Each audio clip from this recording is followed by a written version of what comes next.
좌우를 할 수 없다. 이렇게 밝히기 위해서 이 말하는 거예요. 케네디는 이 연설로 자신의 카톨릭 신앙에 대한 비판을 잠재웠고 그는 미국 역사상 카톨릭 신도로 처음으로 미국 대통령이 됐습니다. 근데 중요한 건 뭐냐면 이때 케네디가 한 이 연설 때문에 미국에서는 정교 분리 원칙이 확립이 됐고 1913년 공립학교에서 기도하는 것이 금지되고 공공건물에서 있던 10계명 조각이 제거되는 이른바 세속주의. 그러니까 실상은 미국의 공립학교에서 기도가 금지가 된 그 주된 배경이 뭐예요? 카톨릭 신자였던 케네디의 이 연설에서 사실 시작이 됩니다. 세속주의자로 많은 사람들이 케네디를 지지하고 미국에서 10계명 조각도 철거하고 이런 일이 그때부터 벌어지게 됩니다.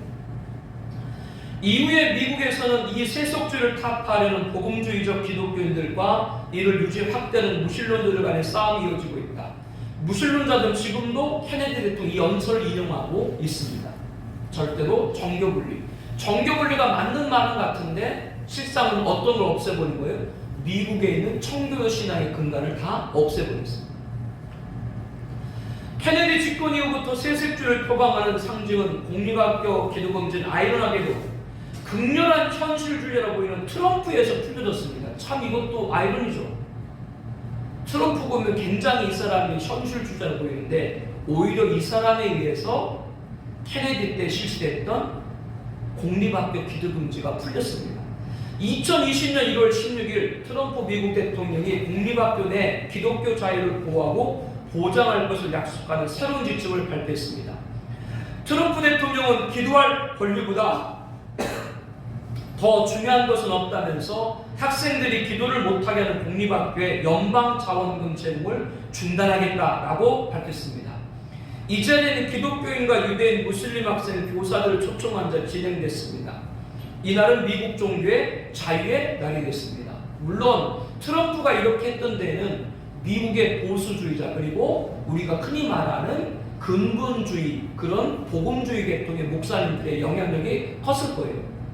중요한 거는 우리들이 어떤 역사적 인물이 그 사람이 어떤 일을 했을 때 그 일은 하나님 주권 안에 있는 줄 믿습니다. 트럼프 개인의 성향, 그 사람의 인격 이런 걸 얘기하지 말고 하나님의 역사를 보라고요. 오히려 케네디 때부터 실시되었던 공립학교 기도 금지를 푼 게 누구라고요? 트럼프예요. 근데 잘 우리들이 비교를 해봐야 돼요. 내가 개인적으로 트럼프 싫다, 좋다 이거를 떠나가지고 하나님이 어떻게 역사하는가를 우리가 잘 한번 봐라. 그런 의미를 여러분에게 말씀을 드리는 겁니다. 미국 교계에서는 신앙으로 인한 갈등이 종식될 것이라는 기대가 나왔죠.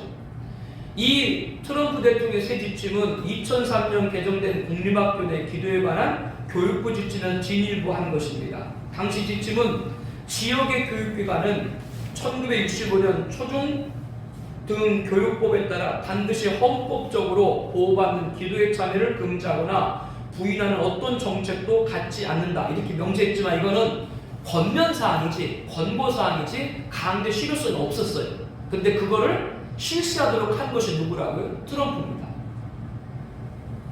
이따가도 말씀드리겠지만 저는 트럼프 지지자가 아니에요.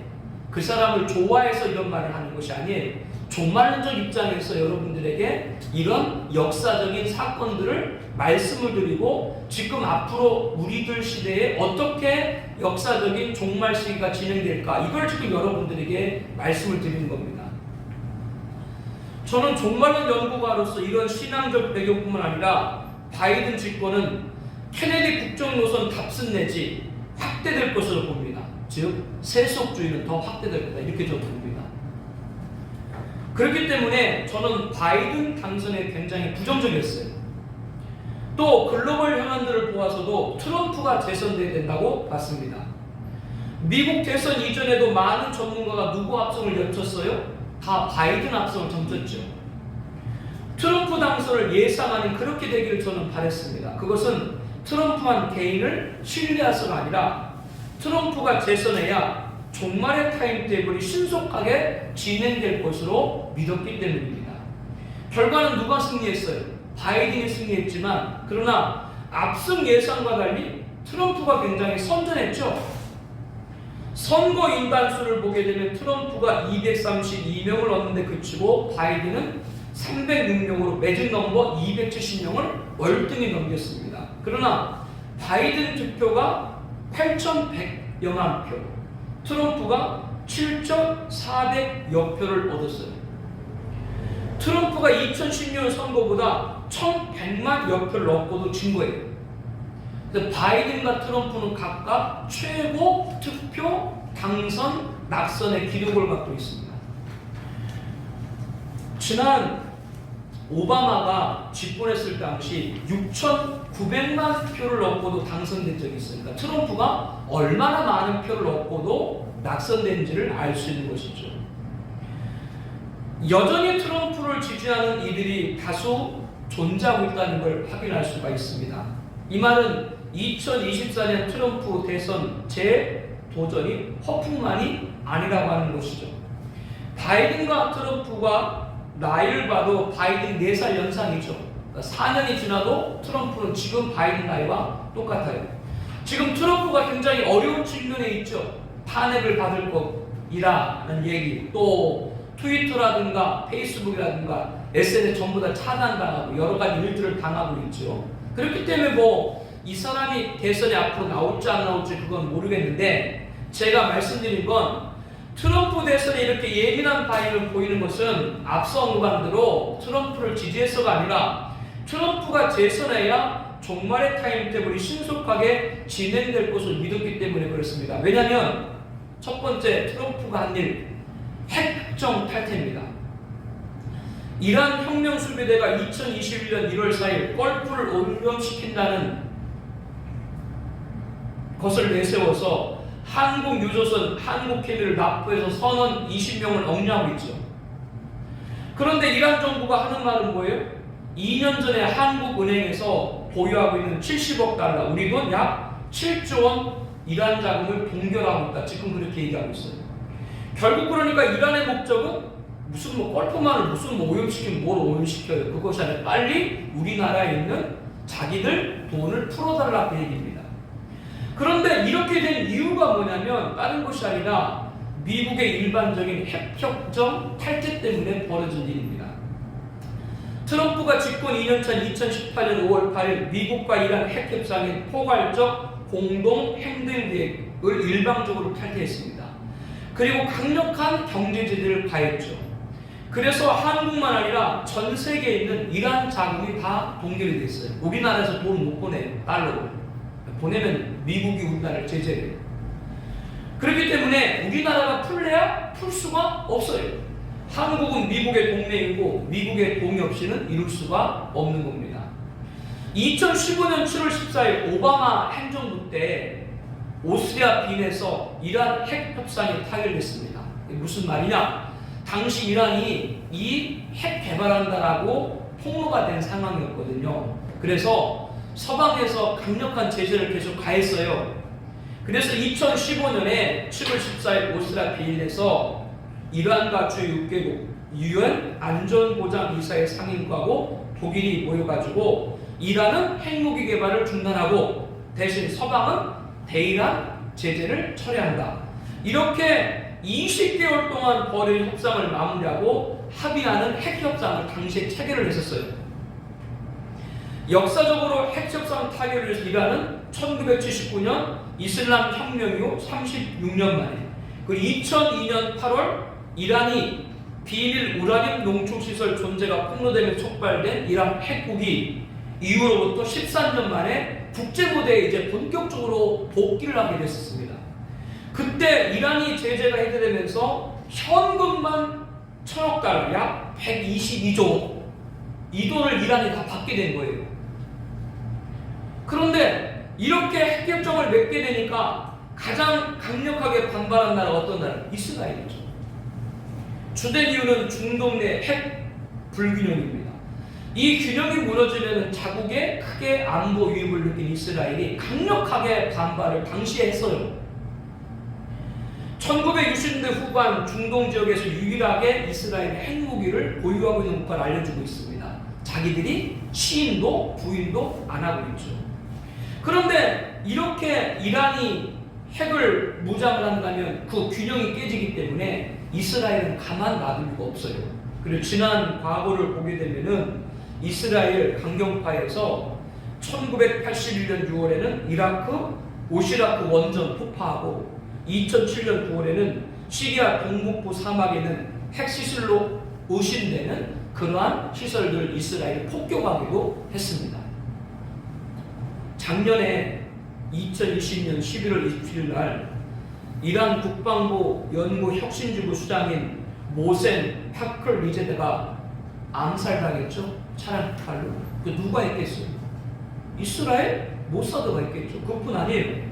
거기 여러분 각주 9번에 보게 되면 말씀을 하고 있습니다만은 2010년에도 테헤란대 교수의 핵물리학자 마수드 알리무아이 출근길에 폭탄 공격으로 죽었습니다. 동년 이란 원자력기구 핵심 멤버인 미지도 샤우리아 폭발 사건으로 사망했습니다. 2011년 핵개발에 관여한 과학자 다리시 레자 A가 테헤란에서 훅두바이를 탄 괴한 총격으로 사망했습니다. 이란의 핵과학자들이 번번이 다 암살당해요. 누가 했겠어요? 이런 일들을. 다 이스라엘인 거죠.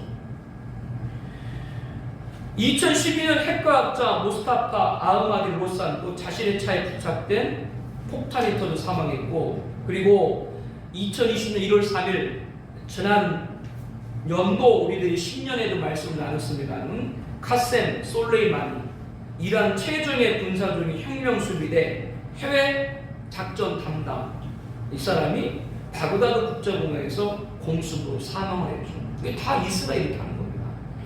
이렇게 핵 과학자들까지도 전부 다 이스라엘이 다 암살을 하는데 이란이 핵 무기를 개발하게 된다면 이건 엄청난 거죠.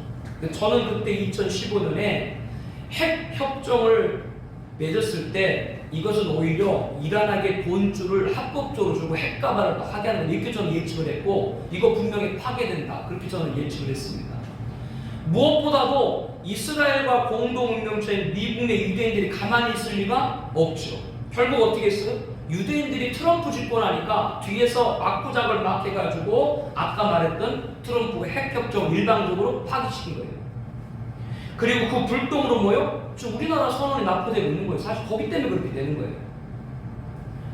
그리고 중요한 건 이렇게 되니까 결국 이란도 가만히 있겠어요? 안 가만히 있겠어요? 가만히 있을 리가 없죠. 강경하게 나가서 이란이 핵무기 개발하겠다. 이란이 핵무기를 개발하게 되면 어떻게 돼요? 마지막 전쟁이 인류 마지막 전쟁 핵전쟁이 가까이 오고 있다. 그 핵전쟁이 가까이 있다고는 어떤 얘기예요? 바로 적그리스도의 등장이 굉장히 근접해 있다고 하는 걸 우리들에게 알려주고 있는 겁니다. 그렇기 때문에 이런 얘기를 쭉 하는 거예요. 이런 일을 한 사람이 누구라고요? 트럼프예요. 트럼프이기 때문에 저는 트럼프가 재선을 한번 더 하게 되면 굉장히 종말이 빨리 급속히 재편될 거 이렇게 본 거예요. 그래서 트럼프가 재선할 걸 봤던 거예요. 바이든이 됐지만 이것이 바이든 집권에 또 어떻게 변화되는 걸 우리가 잘 이해해 주셔야 되겠죠.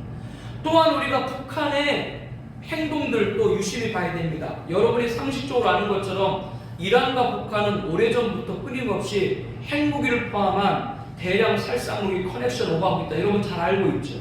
이런 것들도 우리가 잘 알고 살펴볼 필요가 있습니다. 두 번째로 트럼프가 했던 종말에 관련된 사건 중에 하나가 예루살렘을 수도로 인정한 겁니다. 2018년 5월 14일 날 같은 땅 안에서 환희와 애통이 동시에 교차했죠. 이스라엘은 건국 70주년 기념일을 맞아서 이스라엘 주재 미국 대사관이 텔아비브에서 예루살렘으로 이전했습니다. 트럼프 대통령이 이스라엘 수도로 예루살렘을 인정했기 때문에 이날 이런 일이 있었던 것이죠. 이거는 굉장한 일입니다. 왜냐하면 예루살렘은 유엔에 의해서 팔레스타인의 수도로 되어 있어요. 근데 1967년 6.1 전쟁 때 이스라엘이 일방적으로 점령을 한 거예요. 그래서 반으로 쪼개서 동예루살렘, 이것이 우리가 지금 알고 있는 예루살렘, 성전산이 있고 한 이런 것이 다 동예루살렘이고 반쪽이 이제 서예루살렘 이렇게 되어 있습니다. 여기에 미국 대사관이 들어갔다고 하는 건 세계 최강국인 미국이 이스라엘의 수도로 예루살렘 인정했다라고 하는 것이죠. 그래서 이스라엘이 이날 엄청나게 환희를 느낄 수 있는 날이었지만 이날 팔레스타인은 애통한 날이었죠. 그래서 격렬한 시위를 팔레스타인은 벌였습니다. 2017년 12월 1일 트럼프 대통령이 예루살렘을 이스라엘 수도로 공식 선언했기 때문에 이렇게 일이 발생할 수가 있었습니다. 2018년 5월 13일 날 이스라엘 주재 미국 대사관 예루살렘 이전을 하루 앞두고 이스라엘 내무부에서 환영 리셉션을 가졌거든요. 이때 이 트럼프 대통령 대신해서 장녀인 여러분이 아는 이방카 그리고 사위인 제러드 큐너시가 참석했는데 이 제러드 큐너시는 유대인이죠. 그리고 미국의 재무장관 스티븐 무니신도 바로 유대인으로 미국 정부를 대표해서 참석했습니다. 이 참석한 자는 셀덴 엘걸슨이라고 하는 사람이 있는데 이 사람은 미국 카지노의 거물이에요. 엄청난 재력가입니다. 공화당 정치 후원 큰손이고 트럼프와 굉장히 절친한 사람입니다. 이 사람이 뭐라고 했냐면 앞으로 미국이 예루살렘에 부지를 구입하고 건축하는 모든 비용을 자기가 되겠다. 이렇게 유대인들은 예루살렘을 이스라엘 수도로 삼는데 모든 힘을 기울이고 있습니다. 이유가 뭐겠어요? 예루살렘의 제3성 건축이 가깝다는 얘기예요. 지금 미국이 이걸 보장해주고 있는 일들이 이루어지고 있다고 하는 겁니다. 이때 미국 대사관 예루살렘 이전 축하하는 그 자리에서 트럼프 사인 제러드 큐셔너가 아주 의미심장한 말을 했어요. 그때 뭐라고 했냐면 언젠가 이 지역에 평화가 깃들 때 우리는 오늘을 돌아보게 될 것이다. 미국의 진실을 인정하면서 평화로 향하는 여정이 시작되었음을 기억하게 될 것이다. 이런 말을 했어요. 미국이 진실을 인정했다 그 말은 미국이 예루살렘을 이스라엘 수도로 인정했다 그 말이고 이것이 앞으로 평화가 될 것이다. 큐시너가 그런 얘기를 했어요. 그가 어떤 생각으로 이런 말을 했는지 모르겠지만 예루살렘의 평화가 깃들 때 그 평화가 누구겠어요? 바로 적그리스도에 의한 평화이겠죠. 이런 일들이 지금 진행되고 있는 것인데 이것을 한 사람이 누구라고요? 바로 트럼프입니다. 그리고 트럼프가 종말론 입장에서 볼 때 세 번째 큰 사건은 다른 것이 아니라 골란고원을 이스라엘 영토로 확정하는 겁니다. 이 골란고원은 원래 시리아 땅이에요. 시리아 땅인데 저도 이 골란고원을 올라가 봤는데 이곳은 여러분이 잘 아는 것처럼 이스라엘의 가장 큰 수자원이 어디예요? 갈릴리 호수죠. 그 갈릴리 호수의 발원지가 헐몬산인데 그 헐몬산이 바로 골란고원 아래에 있고 또 이 골란고원에 올라가 딱 보게 되면 가장 이스라엘이 그 위협적으로 느끼고 있는 국가 중에 하나 시리아거든요. 굉장히 군사력이 높아요. 지금 내전 중에 있는데 그리고 헤즈볼라 여러분들 많이 들어봤죠. 레바논의 무장력 헤즈볼라 이 헤즐로바가 있는데 그 골란고원 올라오면 그게 다 보여요. 그렇기 때문에 이스라엘이 이것을 놓칠 수가 없어. 그래서 원래 시리아 땅인데 1967년 6.1 전쟁 때 이 이스라엘이 강제적으로 그쪽을 무력으로 침략을 해서 뺏었습니다. 그 땅 안 놔줘요. 거기 올라가 보면 살벌해요. 이스라엘 군대 또 팔찌의 미사일 같은 거 지금도 거기가 다 배치가 되어 있어요. 그래서 1981년 이스라엘은 골란고원법 통과해가지고 이 골란고원의 사법권, 행정권을 이스라엘 방식으로 다스리겠다 이렇게 선포했지만 국제사회에서는 인정하지 않습니다. 그래서 그곳에 가게 되면은 약 한 4만여 명의 사람들이 살고 있는데 반쯤은 원래 살던 시리아 그 주민들이고 반쯤은 그곳에 다시 들어간 유대인 이렇게 지금 섞여 그냥 살고 있어요. 1999년 미국이 한 번 시리아와 이스라엘 평화협정을 중재했는데 시리아는 무조건 이스라엘 군대 내보내라. 그거를 전제 조건으로 내걸고 있고 이스라엘은 여러 주변에 있는 헤즈볼라 이런 무장 세력들 다 해제를 하면 우리도 물러가겠다. 양측이 아예 첨예하게 맞서기 때문에 안 돼요. 그런데 2019년에 3월 20일 트럼프가 이 골란고원이 바로 이스라엘 땅으로 그렇게 인정을 하는 선언을 했습니다. 이것은 상징적인 것이지만 이것은 어떤 의미가 있다고요? 이스라엘을 아까 말했던 예루살렘을 수도로 인정하고 골란군 가장 전략적 요충지면서 수자원 이런 것에 가장 중요한 요지인 이곳을 이 미국이 인정한다고 하는 건 예루살렘에 뭐가 등장할 제3선단의 건립에 모든 준비를 갖춰가고 있다. 이런 일을 한 거예요. 트럼프가. 그러면 이제 바이든과 종말 시대. 트럼프가 이스라엘 정책을 바이든이 어떻게 될지를 아직 모릅니다. 그 정책을 그대로 계승한다 할지 아니면 파기한다 할지 모르겠어요. 이것과 좀 별개로 봤을 때 트럼프 집권하고 나서 중국과 관계가 굉장히 안 좋죠. 아직까지 안 좋죠. 그럼 바이든 들어와서 어떻게 했어요? 중국 관계 좋아질 리가 없습니다. 그거는 왜냐하면 미국은 계속 초강대국으로 나가야 되기 때문에 2인자를 용납할 수가 없어요. 그렇기 때문에 그 관계는 아마 계속 대립이 될 거예요. 그럼 방금 말한 종말론 관점에서 이런 일들이 어떻게 될까? 바이든 시대 때 이걸 우리가 살펴봐야 되는데 상징적인 것인데 제가 보기엔 이 바이든이 그대로 계승한다고 하더라도 혹은 파괴한다고 하더라도 케네디 시대 미국을 물들인 세속주의가 바이든 시대에 더욱 확장될 건 분명합니다. 로마 캐톨릭은 세속주의에 굉장히 반대. 한 예를 들면 거기는 주체 문제 자유롭죠. 제사 문제 어때요? 천주교 자유롭죠. 세속주의에 굉장히 관대한 게 로마 캐톨릭이에요. 그렇기 때문에 앞으로 미국은 더 세속주의를 이길 것이다. 2016년에 미국의 동성애 합법화됐죠. 완전히 지금 미국이 영적으로 무너지고 있는데 바이든 시대 더 그것이 심화될 것으로 보이고 상징적인 것인데 하나 바이든이 미국 나아가 전 세계 살림을 담당할 재무장관이 있죠. 임명한 것이 제닛 앨런입니다. 이 제닛 앨런이 누구냐면은 2001년 노벨 경제학상 수상자인 조지 에컬로프 배우자이기도 한데 바로 미국 연방준비제 여기 의장을 역임한 유대인입니다. 미 연준은 다 역대적으로 대부분 유대인들이 집권하고 있죠. 전 세계 달러 찍는 게 바로 연준이에요. 전 세계도 누가 갖고 있는 거예요? 유대인이 좌우하는 거예요. 미국의 재무장관이 누구라고요? 이 제닛 앨런인데 미국 살림, 전 세계 살림 맡은 건 유대인입니다. 이 부분으로 잘 살펴야 되는 것이고 앞에 봤던 스티브 무니신도 누구라고요? 재무장관도 다 유대인입니다. 또 바이든 내각 중에 눈겨겨볼 인사가 하나가 뭐냐면 국무장관 내정자 토니 블렁컨인데 국무장관이면 미국의 서열을 살리거든요. 굉장한 자리입니다. 그런데 이 블링컨이 어릴 때 어머니가 재혼해서 새아빠가 샤멜 피사르 밑에서 자랐거든요. 근데 이 샤멜 피사르가 변호사인데 폴란드계 유대인. 2차 세계대전에 아우슈비츠 수용소 알죠? 거기 생존자예요. 그래서 어릴 때부터 독일 바이른에서 유대인을 탄압한 독일 전범을 찾는 일을 했던 사람이 바로 이 피사르입니다.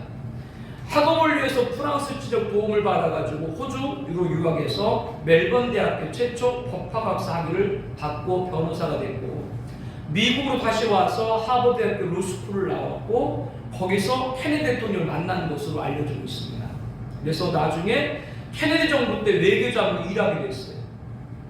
또 프랑스 소르본 대학교에서 박사학위를 취득하게 됐습니다. 그러니까 이 블렁컨의 새 아버지인 샤멜 피사리 이런 이력을 봤을 때 블렁컨도 유대인과 무관할 수가 없는 것이고 새 아빠가 유대인인데 그리고 이 블렁컨이 있기까지 그 아빠가 이렇게 자기를 도와줬고 후원해줬게 된 것이기 때문에 닉슨 정부 시절에 국무장관 키신저 아시죠? 대표 유대인. 이때 이후로 유대인에 직접 관여된 국무장관이 이번에 또 등장을 하는 거예요. 이 부분도 우리가 한번 주목해 볼 필요가 있습니다. 주의 깊게 봐야 될 한 가지 사건은 뭐냐면 이 바이든이 상원의원을 오랫동안 했잖아요. 35년을 했으니까 상원의원을. 근데 이 바이든이 상원의원 시절에 당시 조시 부시 대통령에서 대법원장이 임명된 존 로버츠 인사청문회가 있었어요. 인사청문회 때 이런 얘기를 했어요. 이 바이든이 한 사람의 모든 움직임을 추적하기 위해서 미세한 추적 장치, 마이크로스틱 태그, 미세한 추적 장치를 사람 몸에 심어줄 수 있는가? 이것에 관해서 실제 진행 중이다. 당신은 이것에 대해서 결정을 내릴 것이다. 내 말을 명심하라. 당신의 재임 기간 마치기 전에 이런 일을 결정해야 될 것이다. 바이든이 그런 말을 했어요. 바이든이 말한 그 태그하는 그 칩이 짐승표 666을 염두에 둔 건지는 모르겠어요. 그러나 전혀 무관하다고 할 수가 없는 것이죠. 바이든이 그런 말을 했다니까요. 앞으로 사람들 몸에 생체 이식하는 장치를 이제 시행할 때가 올 거다. 이렇게 바이든이 얘기했단 말이에요. 상원동 시절에 2005년에 1973년부터 35년간 상원을 재직했고 워싱턴 정부의 대표적 건물 정치인이죠. 오바마 행정부에서는 2009년부터 2010년까지 8년 동안 제47대 부통령을 역임했고 이제 미 합중국 제46대 대통령으로 취임하는 바이든, 이렇게 비중 있는 인사가 이런 발언을 통해서도 짐승표에 대한 경각을 우리가 분명히 가질 수 있다. 그것은 누구의 등장? 짐승 적의 등장도 멀지 않은 것으로 보인다라고 하는 겁니다. 2020년 지난 1년을 쭉 돌아보면서 거기 여러 가지 좀 이렇게 자료들을 모아봤는데 해마다 10대 뉴스 있잖아요. 당연 첫 번째는 코로나죠. 1월 5일 기준으로 확진자가 8,800만 44만 2,751명, 사망자가 85만 6,224명, 발생 국가 영토가 220개, 엄청나죠. 두 번째, 미국 정권 교체. 세 번째, 미중 갈등 격화, 골고 퍼지는 신냉전. 4번, 미국 증시 3대 지수. 그리고 5번, 전 세계 경기 부양 올인. 코로나 팬데믹이 되면서 지금 우리나라도 3차 재난지원금 지원한다고 그러죠. 이것은 우리나라뿐 아니라 돈을 나라가 풀 수밖에 없어요. 이제 너무 어려우니까. 이것은 바꿔 말하면 큰 정부 시대가 된다. 큰 정부라는 건 뭐냐면 정부의 기능과 구조와 예산이 팽창한 정부를 말합니다. 민간 경제에 대해서 정부가 간섭하고 제재하고 이런 걸 막 하는 거예요. 왜? 지금 어려운 시기에 국가정부가 모든 일을 통제한다 그 말이에요. 이게 큰 정부예요. 우리나라뿐만 전 세계가 지금 큰 정부로 자꾸 가고 있어요. 이것은 우리들이 무엇을 볼 수 있어요? 바로 세계 정부로 가는 과정. 전 세계가 통제된 하나의 정부, 그리고 그 하나의 정부를 움직일 수 있는 자, 우리가 말하는 적그리스도의 등장, 이런 일들이 지금 진행되고 있다고 하는 겁니다. 6번째, 홍콩 사태 등 아시아 민주화 운동. 7번째, 도쿄올림픽 1년 연기, 개최 여전히 미지수. 8번, 하늘길 막힌 항공업계. 이제 비행기 항공업 직격탄을 맞고 있죠. 이걸 보면서 저는 한번 뭘 보냐면 계시록 16장 3절에 보게 된 마지막 때 바닷길이 없어지고 바닷길에 이동할 수 없다, 이런 말씀들이 있는데 이것을 오늘과 비교해 볼 때 하늘길도 막혔는데 바닷길은 안 막히겠어요. 마지막 때 이걸 간접적으로 볼 수 있는 거죠.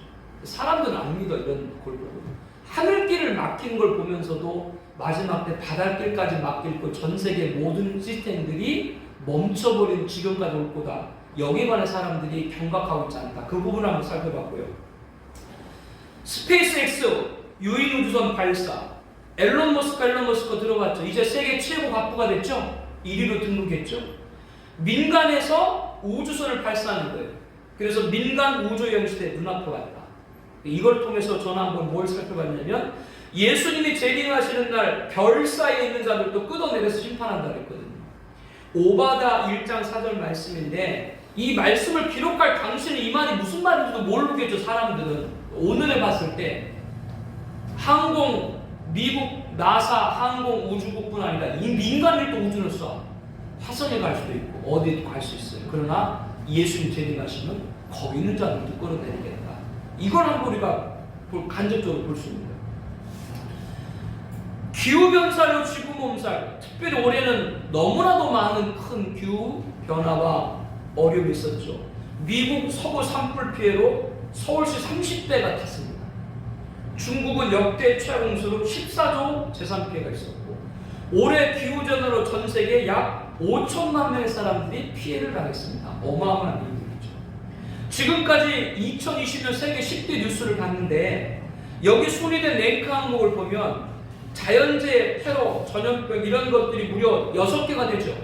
예수님 말씀한 대로 민족이 민족을, 나라가 나라를 대적하여 일어나겠고 곳곳에 기근과 지진이 있으리니 곳곳에 전염병이 있겠고 사람들이 세상의 말 이를 생각하고 무수함으로 기절하리라. 이런 예언이 세상에 나오고 있는 그대로 지금 진행되고 있다라고 하는 겁니다. 세계 10대 뉴스를 보게 되면 2020년 주연 자연재해 있죠. 거기 쭉 목록이 있어요.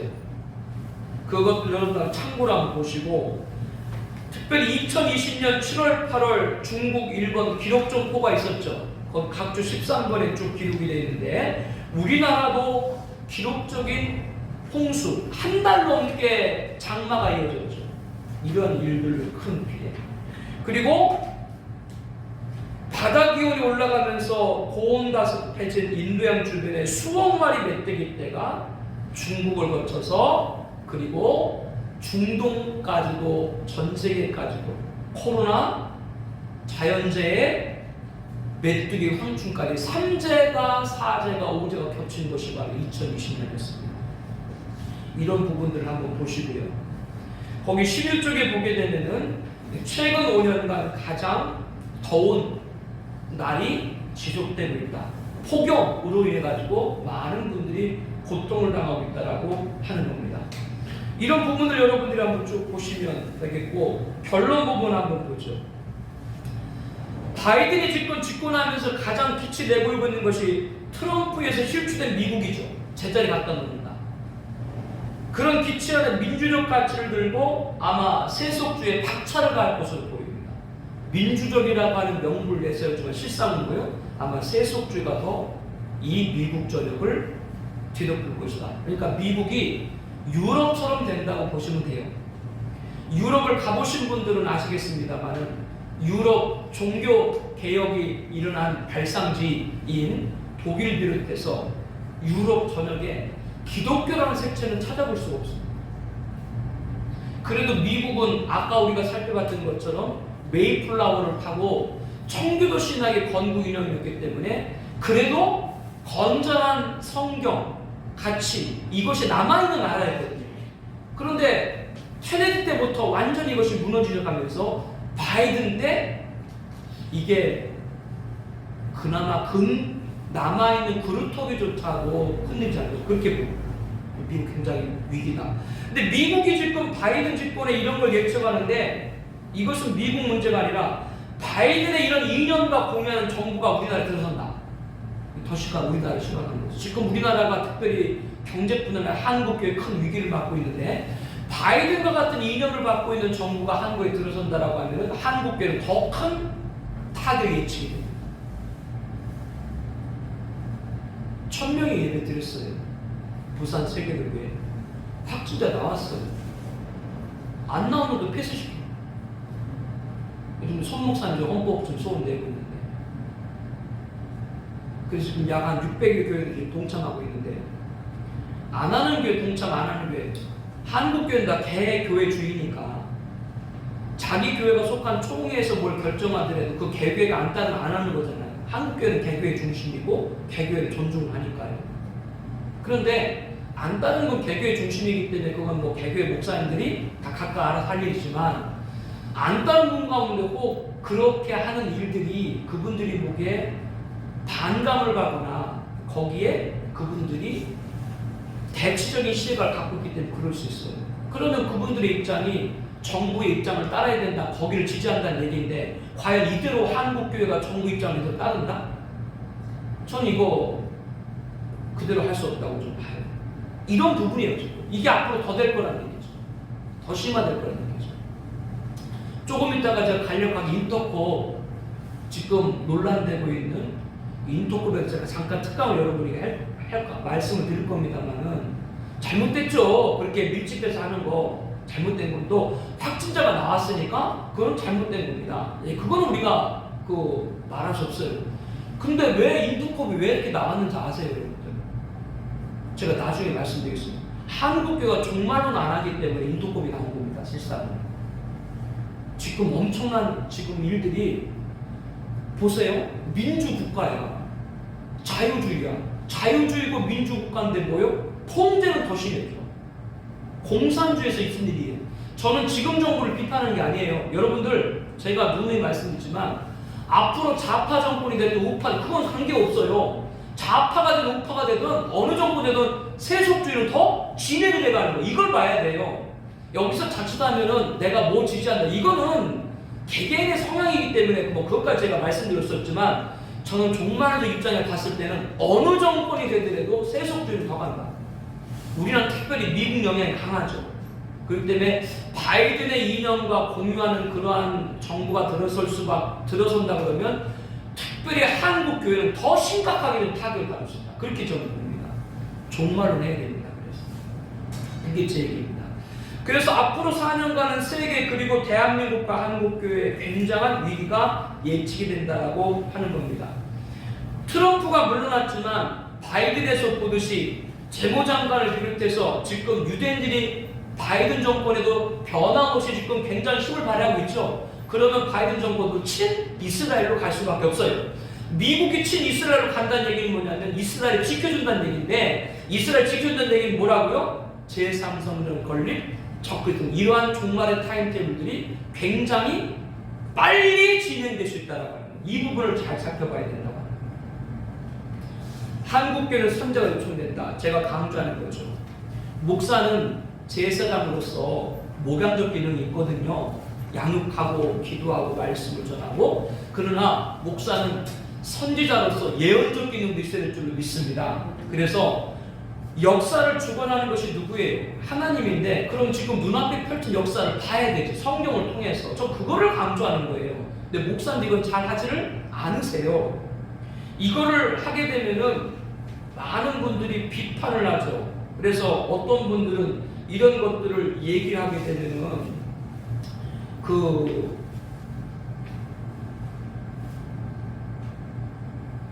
세속화된 자유주의자. 그러니까 저 사람은 자유주의자이기 때문에 저는 세상주의 얘기하는 거야. 이렇게 비판하거나, 혹은 저 사람은 극단적인 세대주의자야. 그러니까 이렇게 얘기를 해. 이런 식으로 얘기를 합니다. 이따 제가 그 열방센터 관해서 얘기할 때도 얘기하겠습니다만은, 세속화된 자유주의자가 뭐고 극단적 세대주의가 뭔지를 제가 잘 구분을 해드릴게요. 그러나 분명히 목사가 시대에 나타난 역사를 보고 성경을 통해 조명해서 증거해야 된다는 책임을 저는 가져야 된다고 봅니다. 이거는 뭐 동의하든 아니든 동의하든. 그렇기 때문에 오늘 또 이 시간에 이런 걸 하는 것이고요.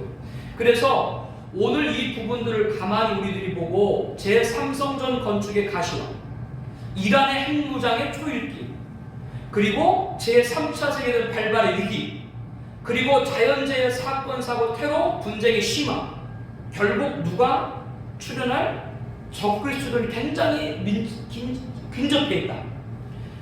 적그리스도가 활동할 무대가 지금 갖춰주고 있는 거예요. 교회는 자꾸 영적으로 배교하고, 그렇기 때문에 교회 영적으로 배경해서 종교적인 배경을 만들어주고, 누가 등장하도록? 적이 등장하도록. 세계는 정치적으로 자꾸 그런 일들 이 자꾸 만들어주고 있다라고 하는 겁니다. 이 부분들을 우리들이 한번 잘 살펴볼 수 있는 그런 사명자가 되기를 예수님의 이름으로 권면합니다.